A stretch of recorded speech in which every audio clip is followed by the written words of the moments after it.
మనసు దేహాత్మ బుద్ధితో బుద్ధితో అంటకాగి జీవాత్మ బుద్ధి వచ్చింది, మనసు పవిత్రమైంది. భగవాన్ రమణ మహర్షులు వారే అద్భుతమైన యోగ రహస్యం చెప్పారు.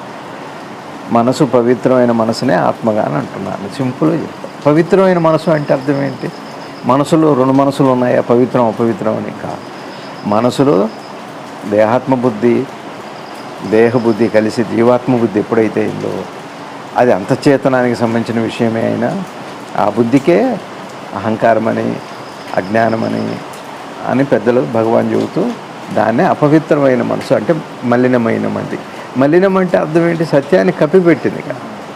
పొగ కృష్ణ పరమాత్మ భగవద్గీతలో మావి శిశువుని పొగ అద్దాన్ని దుమ్ము అట్లా అంతే.